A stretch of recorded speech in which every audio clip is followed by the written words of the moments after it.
Good evening, my friends. Welcome to another episode of the ARCA Racing Podcast. I'm your host, Starton Parker, aka Kobe Evans. It is great to be back after a couple of weeks off, obviously, with the main series wrapping up their season about a month ago at Toledo. And, of course, the East Series, they ended their season way earlier at Bristol.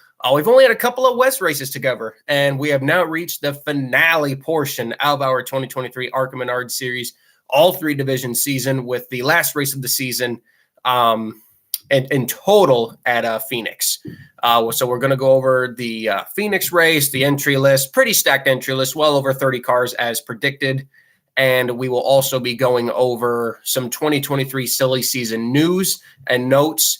And obviously ARCA is going to have a lot of changes coming next season, new manufacturers for different organizations, and a heck of a lot of new drivers.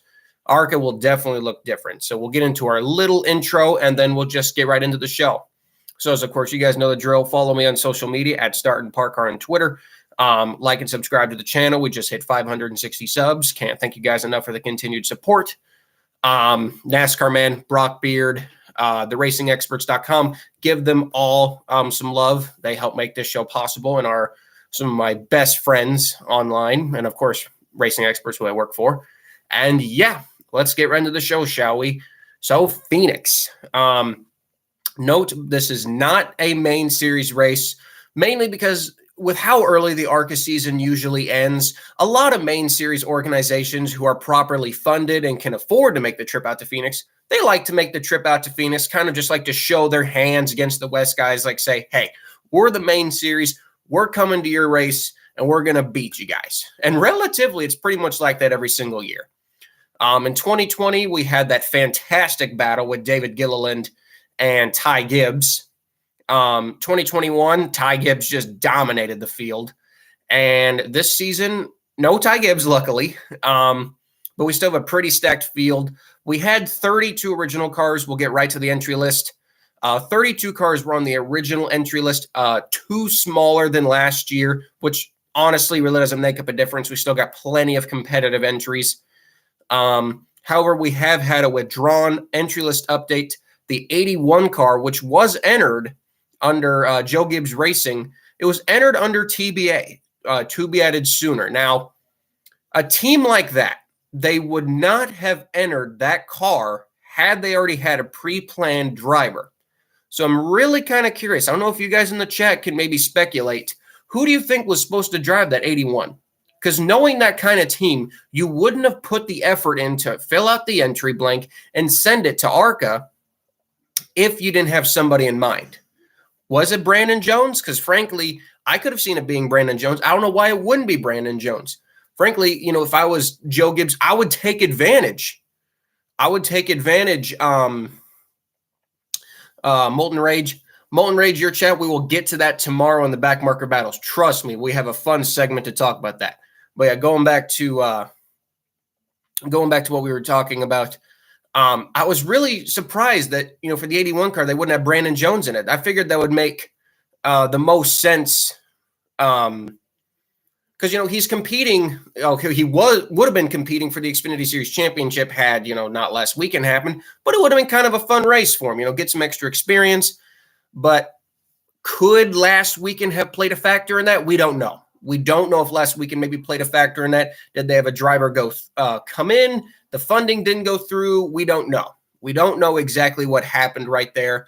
It does suck because the 81, obviously, not only is it a competitive car, that is a race-winning car. And it sucks to see that car not running.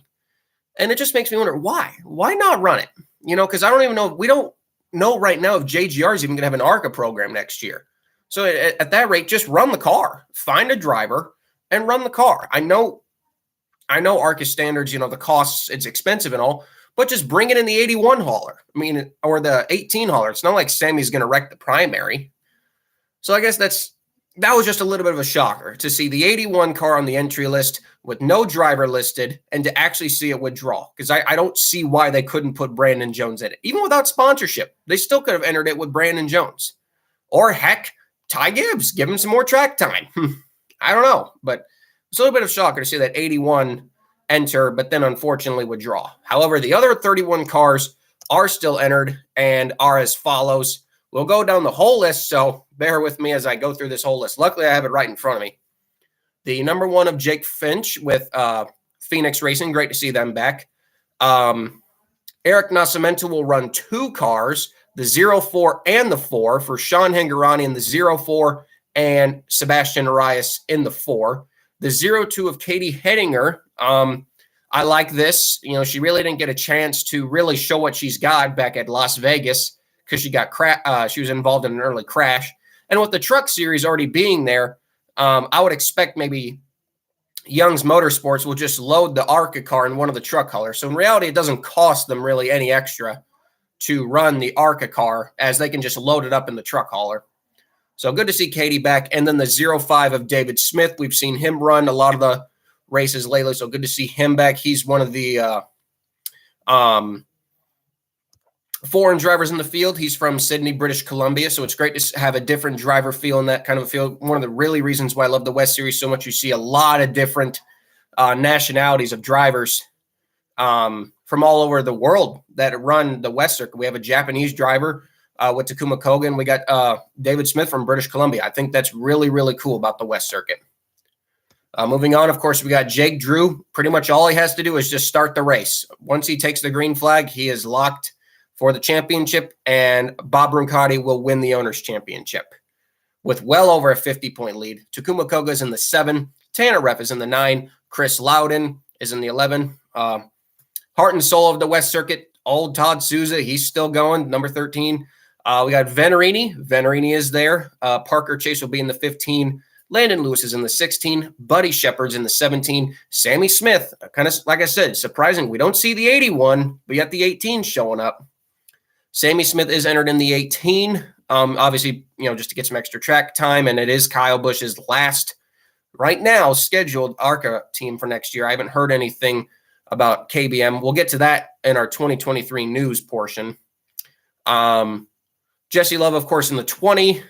RJ Smotherman, the 2nd Blue Valor Whiskey Racing entry in the 21. Connor Jones is in the 25. All Bobby Hillis. We haven't seen Bobby this much this season. As I've mentioned on a lot of my ARCA West podcasts, the real world issues we're seeing right now with costs going up have pretty much just hurt Bobby. And that's pretty much what he's told me. The car's ready to go.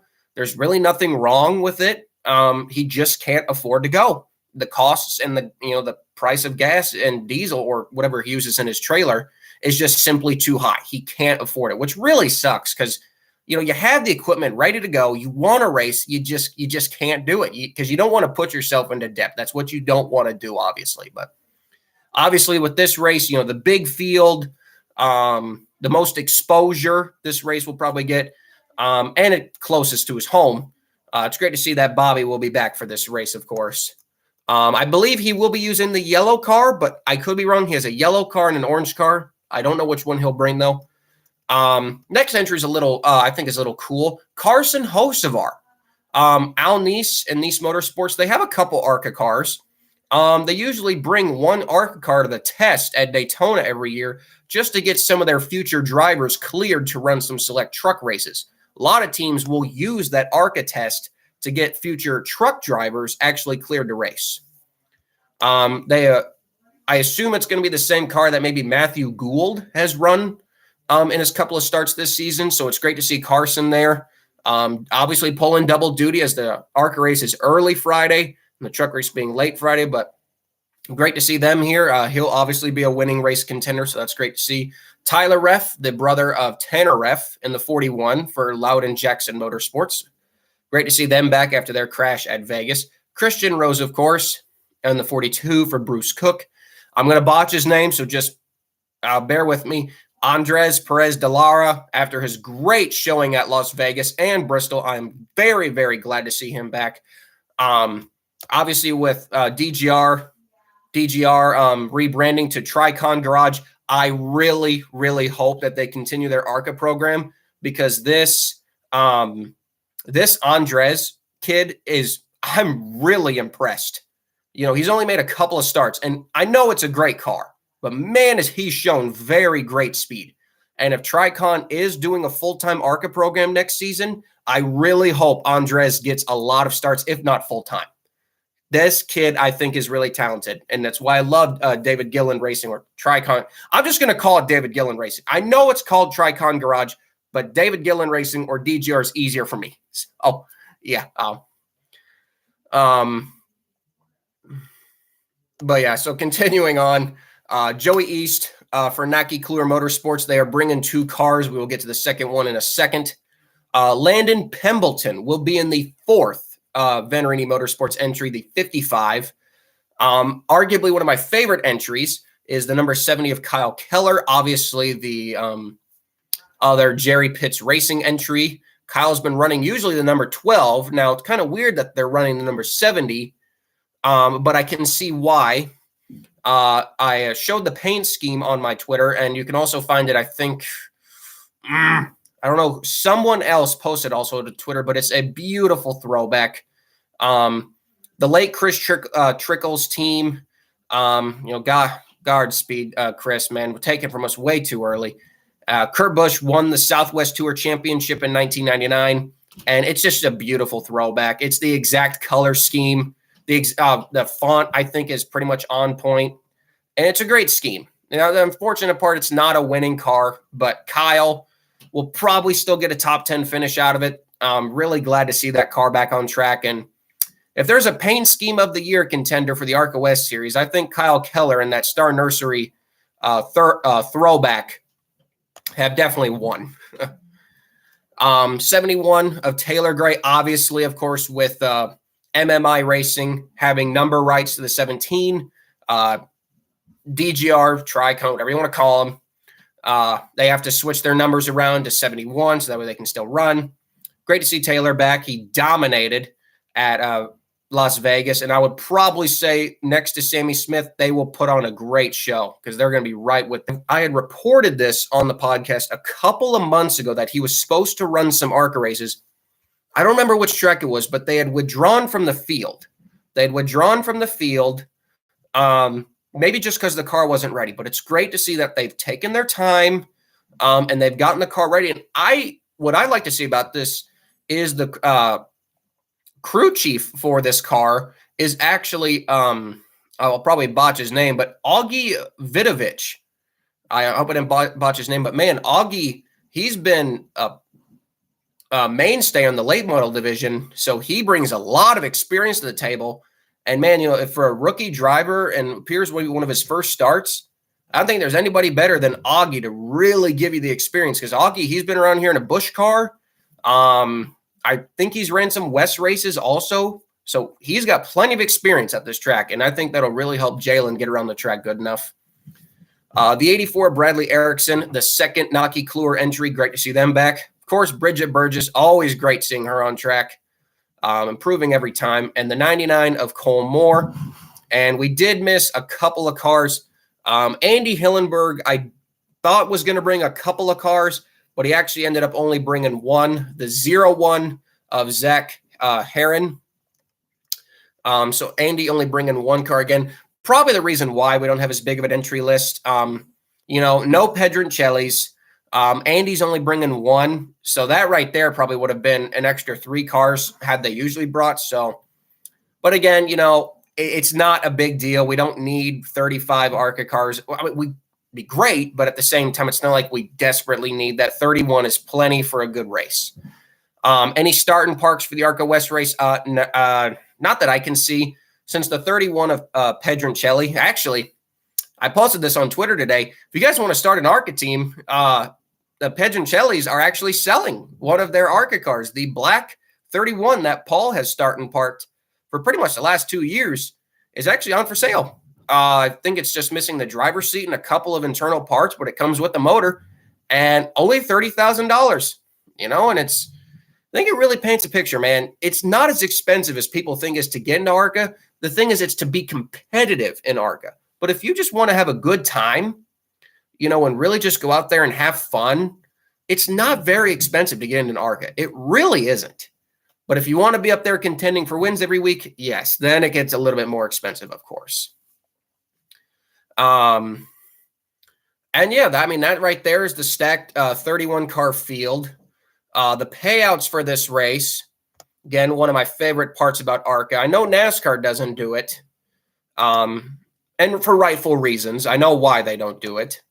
But ARCA still lists the payouts on their competitor website, which is actually accessible to the public.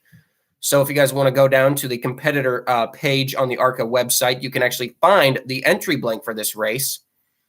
Winner's payout is, it says $7,000, but with all contingency awards, the actual purse is $14,600 for first, $57.25 for second, and $53.50 for third. And of course, the top 20 will get an extra $200 through Flow Racing. Last place, I will say this is actually quite disappointing. Last place, 31st, pays just $900. And I do say that's pretty disappointing considering what a set of tires is $1,700 in ARCA. I mean, really goes to show you, man, sponsorship is key for this series. And, it's stuff like that right there why maybe Bobby Hillis is not running so much. But, you can't help that. It is what it is. But I still think it's great to see these kinds of payouts, be able to see the payouts. But at the end of the day, it does get a little frustrating, because you see the effort that these teams put in. And, even just an extra $1,000, like, even $1,900 for last place would be a lot better for these teams. So, but, we've ragged on that for so long. I've crapped on it myself for so long. You just kind of accept it. You accept it, read them off, and just kind of go with the flow. But yeah, so first place, 1,400, more like 1,400, 14,600, and last place is 900. But yeah, in terms of the teams that are going to be probably going for the win, we got quite a few here. Now, the one thing that we have really seen in the last couple of these races, including these combo races, these West guys, for some reason, just don't seem to have the speed of the main series guys. Because we look at the spring race, none of the real competitive cars were the West Series main guys. And in this race last year, the top nine were actually main series teams. The first West primary organization was actually in 10th, and that was Cole Moore last year. So I don't think we'll see any of the West Series teams, despite the dominance that Jake Drew has been this season. I don't see them particularly going for the win. Teams that I could see really going for the win would be our usuals. Sammy Smith, of course, Jesse Love, the 71 of Gray. And you could throw in Hocevar. I think he'll be up there for sure.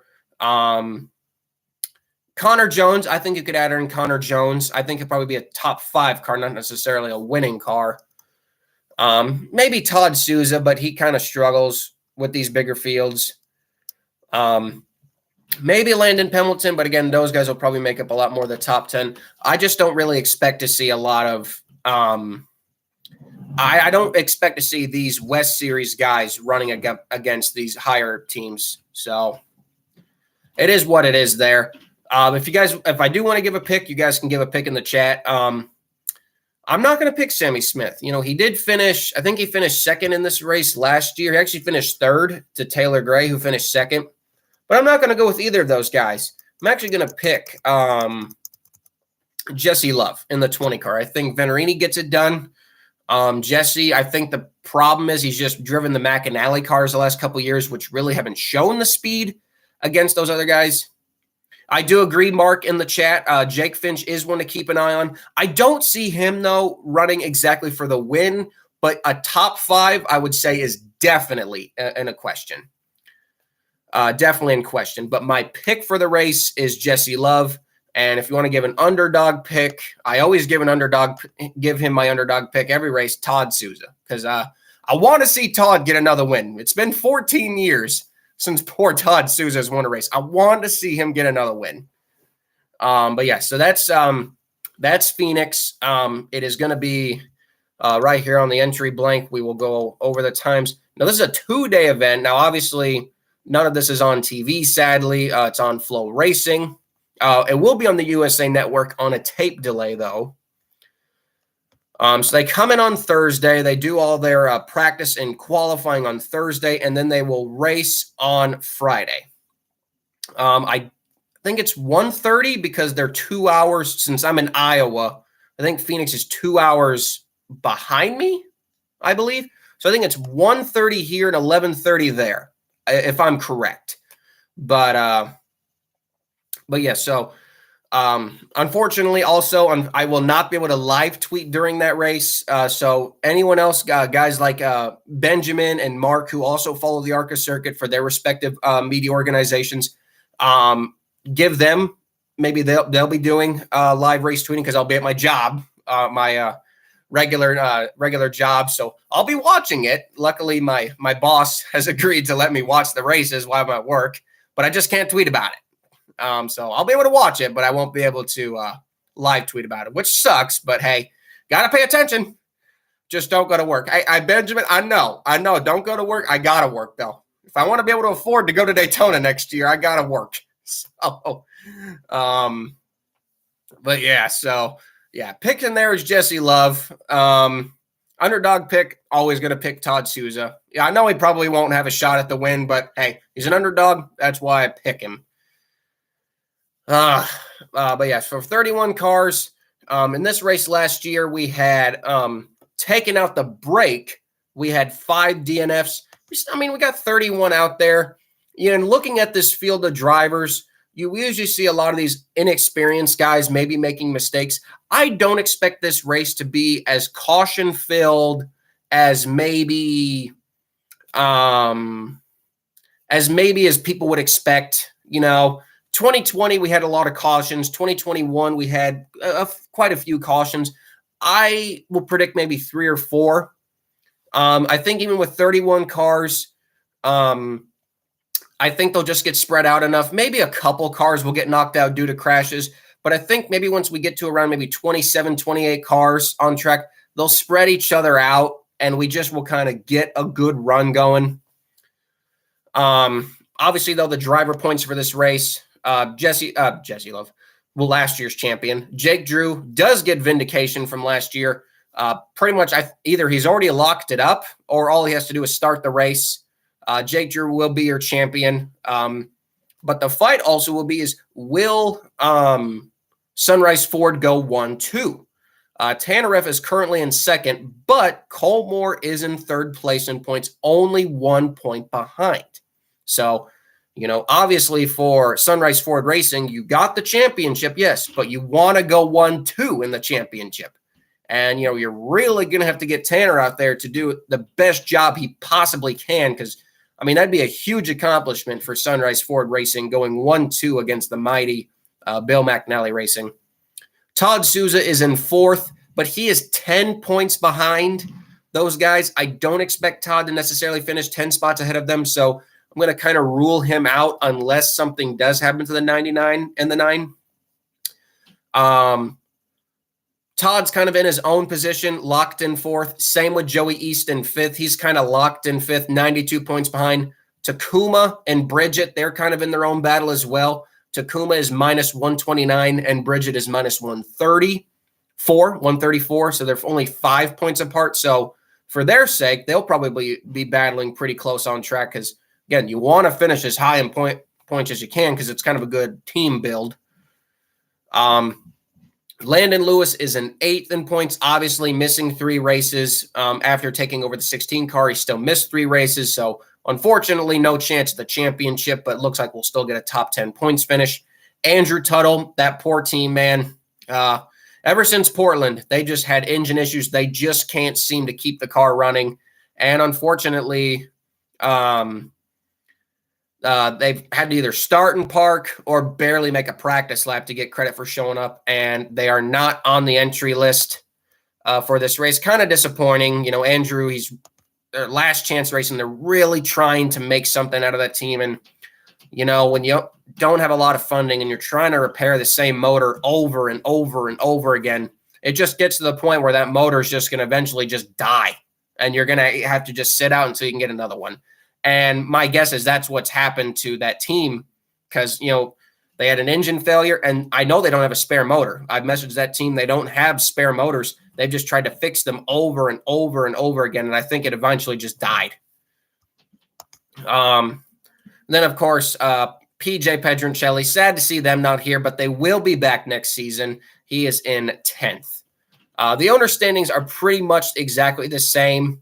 Bob Roncati's 6-car will lock up the Owners' Championship. Sorry, I'm getting parched here. That's better. But same battle. The Bob Roncati 9-car, you want to go 1-2 in the Owners' Championship. So same thing we discussed earlier, have to beat the 99 on track. The only real difference in the Owners' points versus the drivers' points is the 16 McAnally entry has started all 10 races, despite there being 2 different drivers. That car currently sits 5th in points, 12 points behind the 13. So unless something does happen to the 13, the 16 still has a logistical chance of climbing as high as 4th in the points. So, that is Phoenix right there. I definitely think it'll be a good race. Don't know if it'll top this spring race. That race was really, really good. I wish this race was run at night, but I understand why. Obviously, the truck race, the championship weekend. I do think maybe the slick track's going to really hurt a lot of the rookies. Phoenix looks to be a lot more fun to race at night. But I still think it's going to be a good race for sure. I think the rookies, again, we're going to see the rookie struggle. The ARCA West guys, I don't think they're going to be able to hold their own against the main series guys. That's just kind of what we've seen the last couple years. But yeah, so we'll just have to see how it goes. But I definitely think the main series entries this weekend will definitely beat the West Series guys for sure. So that is kind of the Phoenix portion of this show. And oh boy, we got one of those in the chat. Guys, oh God, I don't know why we got one of those in the chat. Oh geez. I'm sure the guys for everyone watching the chat right now, I'm sure you guys can see it. Knapford Fan 23. Yes, we will be holding a backmarker battles. That will be tomorrow. I always do those on Thursdays. Yes, join me that. I know, right, Benjamin? I know.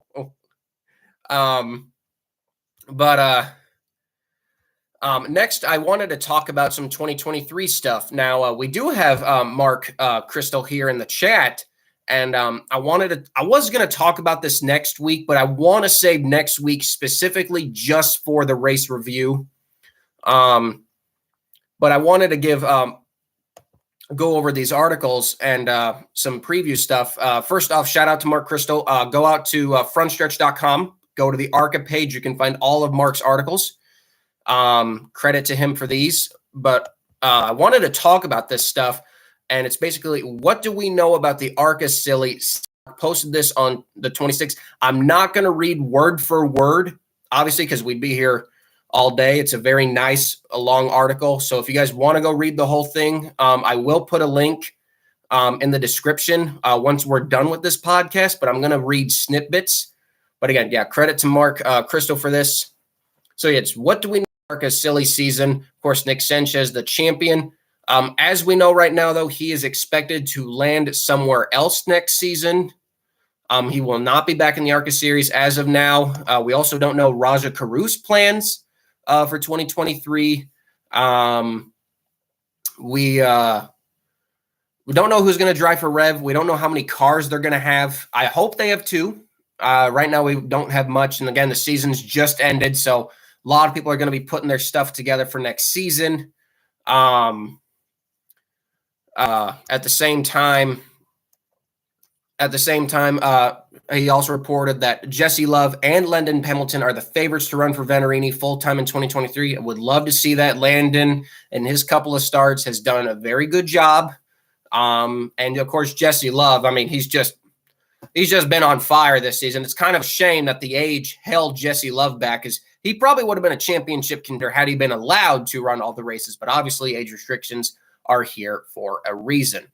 Obviously, Casey Campbell, another NASCAR reporter, he was also at the finale race at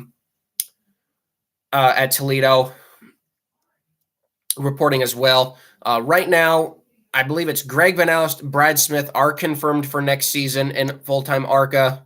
Now, Jesse Love will turn 18 on January 14th, so he will be allowed to run the whole, and that will not be an issue. And Pembleton will also be able to turn 18 before the full season. So the good news is they will not have to worry about, if they do get the funding to run full-time, they will not have to worry about their age, and that's a great thing, because I think if Jesse Love really gets the chance to run full-time, I think he'll be an easy walk away for the championship. And scrolling down this article, he also mentions Tony Breidinger. Right now, Tony has not said anything about returning full-time next season. 6 top 10s this season. I think I will say, for what we predicted for Tony this season, I would definitely say she's exceeded my expectations. I'll definitely say, I mean this no disrespect to Natalie Decker, and you could even say the fields are more competitive then, but Tony Breidinger's definitely shown more performance than when Natalie Decker drove the 25 car, and I will say I am impressed with Tony's efforts. She did get better throughout the season, and that's the one thing I really wanted to see out of Tony this season was, you saw her, taking it easy in the beginning of the season, but she got better. She did. And that was what I really, really wanted to see out of Tony. Same thing with Amber. I think the problem with Amber is, the crashes and the bad luck. She couldn't get momentum going. For Tony, at least, she was finishing races, gaining that momentum. We can see with hopefully Amber returning next season, she can put together more full races, not have the bad luck, and get that momentum going and show the talent that she wants to see as well. But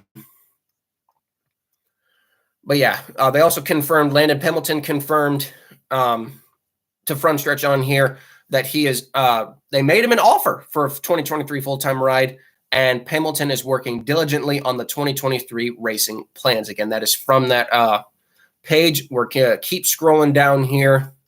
They also, Kristl also reports the other 2 drivers who are likely to figure out into Venturini's plans for rotation capacity. So excuse me there. So like a part-time schedule is Connor Jones and Parker Chase once again, but Jones is only, I think he's 16 still.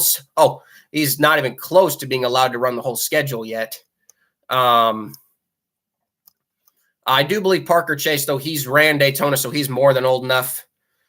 Chase has, I guess he actually took the Toyota Powerhouse team at Motor Mile Speedway, so that's pretty cool. Amber Balkin, she told Casey Campbell that they feel that things are heading in the right direction for Amber to return again full-time in 2023, piloting the 30 Ford. Again, I hope that happens, because I feel like with all the bad luck she had this season, she really didn't get a chance to show herself, really show the good runs, because she ran good at Toledo. And she has shown promise this season. She struggled at the road courses, yes, but that was, that's kind of expected. She hadn't been on road courses very much. And, the bad luck, rain at Mid-Ohio and getting taken out at Watkins Glen, that didn't help either. But yeah, she showed a lot of speed in that finale. So we see the potential is there. We just got to see the full races being put together to really show it as well. Then we come to our Taylor Gray portion. Gray is in a predicament, though. They say he will not turn 18 until March 25th. Obviously, though, the Taylor Gray news is that he will be running full-time in the Craftsman Truck Series in 2023 for the Tricon Garage DGR team. Again, we talked about that earlier. I really hope that if Tricon is going to continue their ARCA program, I really hope that that Andre Perez de Lara guy, I hope he gets that ride, because he's really shown promise in his West starts. But luckily Taylor did confirm to Kristl that they will be participating in ARCA in some fashion. So I do hope that they will be, maybe not full-time, but at least running a lot of the races where they can run full-time there, and maybe run some races with Andres, because I want to see him run. He's really surprised me, and I think he's really shown the speed that a lot of us probably didn't expect out of him in his first couple of starts. Moving down the article, Gray also did state that they would only miss Daytona. I would expect them to do the Daytona test at least, because they are allowed to run that. You don't have to be 18 to do the Daytona test. Sources have indicated, though, that the team is looking for a driver for the Florida race, and they say it'll be likely such as a Toyota-affiliated driver, of course. Mandy Chick's foray into ARCA competition. She kind of had a rough go, couple of crashes, not the very best runs, running old Visconti Motorsports equipment. But as of right now, they plan to run the full 2023 ARCA schedule for the family-owned organization, which means they will also be at the Daytona test. They confirmed, they're saying, our plan is to run the whole season. That is our big goal, is to be consistent in the series and run the full season and get a lot of experience at a whole bunch of new tracks that put in our toolbox and build on that. They say they currently have a lot of pieces that need to go together for next year, and they're currently working on that. We've got a car at the body shop in downtown North Carolina. So we've got some moving pieces within our team. So that's good to see as well. More women in the ARCA. Always love seeing that. Christian Rose, they did not indicate if he'll be back full time, but he said he will be back in some ARCA competition in 2023. Though they do not know if he's going to run in full-time either division. Obviously, Rita Thomason, again, we've been a little bit critical of Rita, but obviously we want to see her run and get more experience because obviously, even though you're slow, you got to make laps to gain speed and more experience. They said that Rita, Tim Goulet, one of my great friends in the garage, Tim Goulet, one of my, God, I love that. You got to say you love your best friends. Love Tim Goulet. In the 2023 ARCA racing season, Rita will be piloting the 31 in all races she is approved for, but no further details were provided at that time. I believe Rita ran 3 or 4 races this season. She ran some races with a combination of club racing and then, of course, their own organization. Club Racing Inc. is expected to return for 2023. They do have a super speedway chassis that they have posted on their Facebook. Club himself finished 13th in the standings, but they might be forced to scale back to a part-time status. Now, I really give Alex Club a lot of props. That team does not have hardly, if any, funding, and they managed to go the whole season. I mean, most of the season, they had a couple of partnership rides, but really almost the whole season on 2 cars. They thrashed together to get the car fixed after the Charlotte to Iowa. And, they crashed that Milwaukee that really set them back. But I give them props. Give them props for getting through the season and being able to make it,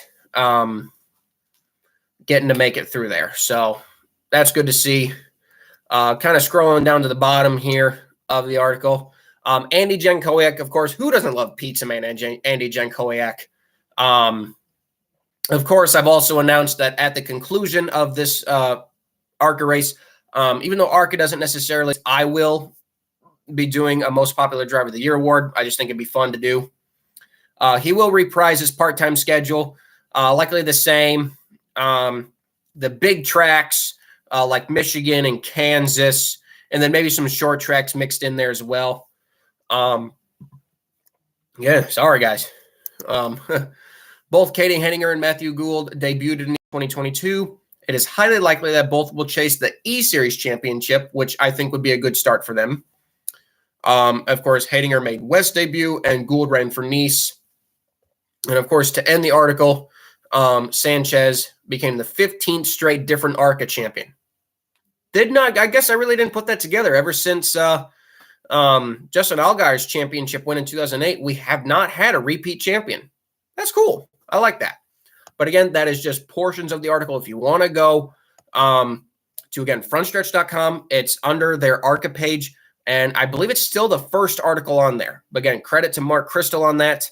If you guys want to read the entire thing, I will put a link in the description. It's not there right now, but I will put there at the end of this podcast. Now, the other one that Mark reported was a little bit earlier. And that was not about the series. It was about the schedule.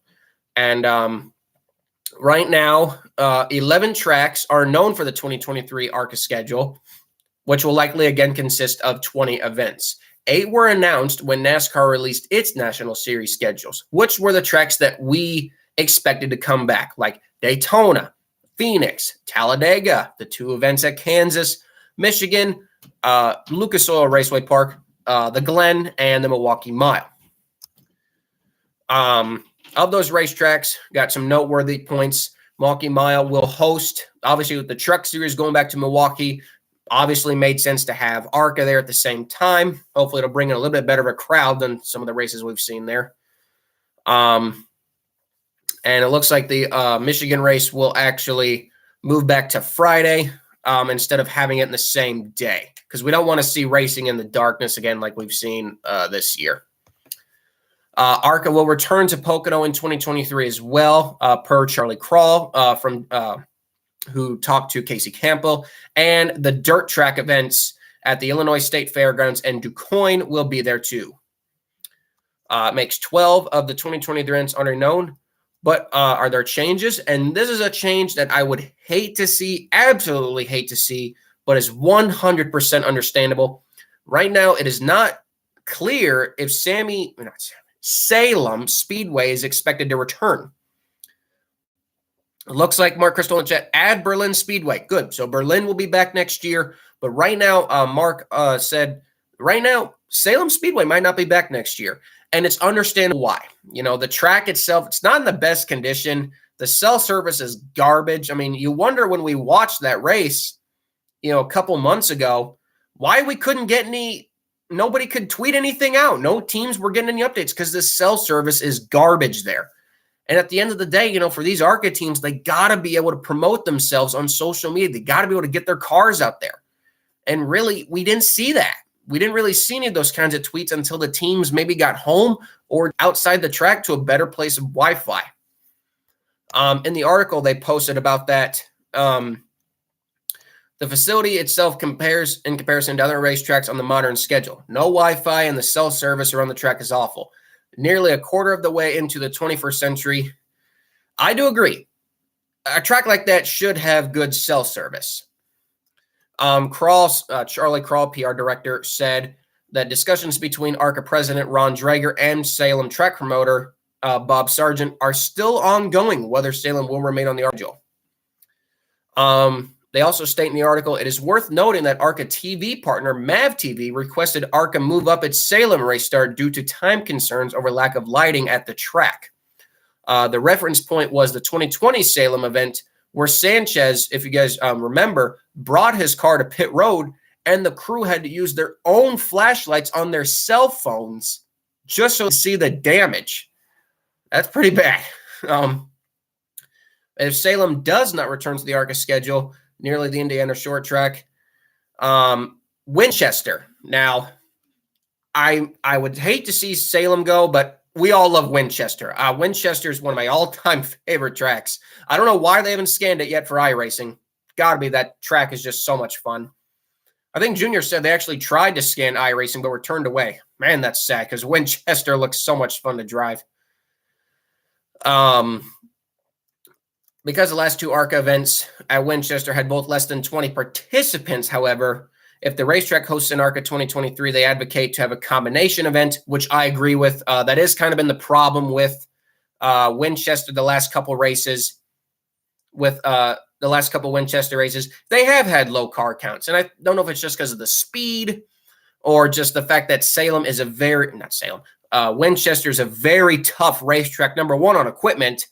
And it's not easy to drive. It's kind of like a Darlington. You run up towards the wall. You can easily hit the wall. You can easily destroy the car. And maybe it's just not the very favorite track for a lot of lower budget teams to show up and want to run at.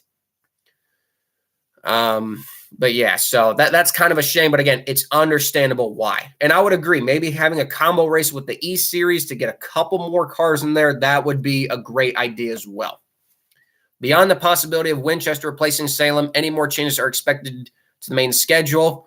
Again, this is from Casey Campbell, who was talking to Ron Drager. It's going to be very, very similar. You might see a date shift or 2 changing. If at all the possibility, there might be one single venue that might change. But I'm going to tell you that 19 of the existing 20 ARCA races are going to be the same. So I guess that makes me feel a little bit better because I want Iowa to be back next year. That's my home race. That's where I work with Brad Smith. Obviously, to know that Iowa has a good chance of coming back again feels good because obviously that track is sentimental to me. Yes, I agree also. Yeah, Mark, Winchester ARCA races also don't pay very good. And it's just, again, the low payout, the risk of crashing, the incentive really isn't there. It just isn't there to run. And that's one of the big drawbacks, which is a shame because a track like that can put on such a good show if it just has enough cars. But yeah, continuing on, the decision to bring the ARCA Series finale back to Toledo was a home run, 100%. With all due respect to Kansas, it just didn't feel special. It's like, okay, the ARCA finale, it's just in a weekend with the Cup and Xfinity and Truck Series. It doesn't have the publicity it needs. Look at all the publicity that went into this run at Toledo, all the hype, all the media, a decent field size, a great race, a great finish, a fight. I mean, we had everything we wanted in an ARCA finale. Who doesn't love Toledo, man? It's perfect. I hope Toledo is the standing point for all ARCA championships going forward. It's the perfect place to run. Obviously, of course, with the 2008 race as well. But Charlie Crawl would not confirm right now if Toledo will return as the 2023 season finale. Now, again, this was a couple of weeks ago. Stuff has changed since then. But as of right now, Charlie Crawl has not confirmed that. And the great news is the highest car count at Toledo since 2015 as well, with 24 entries. That was also a big sight because last year's Toledo race in 2021 had a horrible 14 cars. So to have 10 more show up was just even better. What about the 2023 East and West schedules? Draeger confirmed that they will also look exactly, well, not exactly the same, but look familiar. Moving down, of course, this is an interview with Casey Campbell. This year, we ran 4 standalone races and 3 conjunction races. We think it's going to be that again, maybe a 4th conjunction race, and we think most of the venues, if not all, will be exactly the same. And the West, it'll be very similar to what we saw this year as well, 10 or 11 races. Draeger owns both Toledo and Flat Rock Speedway. I really hope Flat Rock comes back next year. That would be awesome. Flat Rock is so underrated. And Flat Rock is being considered by the series officials for the East Schedule 2, sources confirmed, of course, to Front Stretch Racing. I wish those for the main schedule, but hey, getting Flat Rock back in general would be great. Absolutely great. They had last hosted ARCA in 2000, so it's been a long time.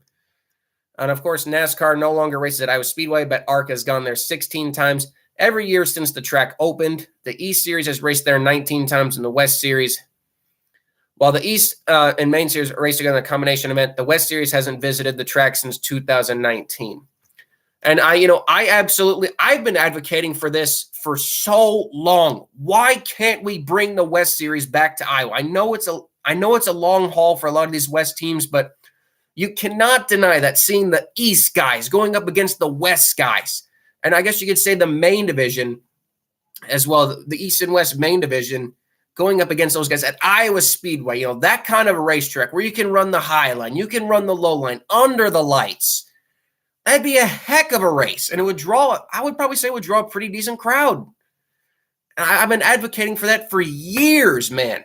Ever since this merger, we went from the K&N series to ARCA. I've been advocating for that for a long, long time.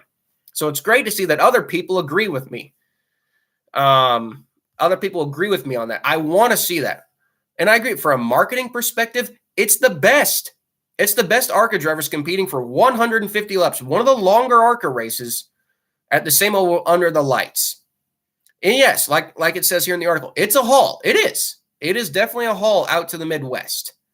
And ARCA officials would be to secure a race entitlement sponsor to make the journey for all teams worthwhile. But the ARCA event at Iowa has usually been in the summer, so series officials have been ample to find time to find a race entitlement sponsor.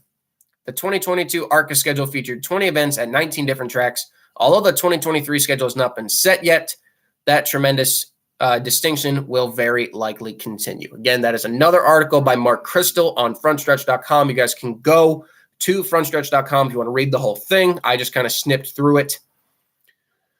I'm just glad someone agrees with me on that. I have been advocating for that for a long time. Ever since we made this switch to the ARCA West Series and East Series, we need that West Series to come to Iowa.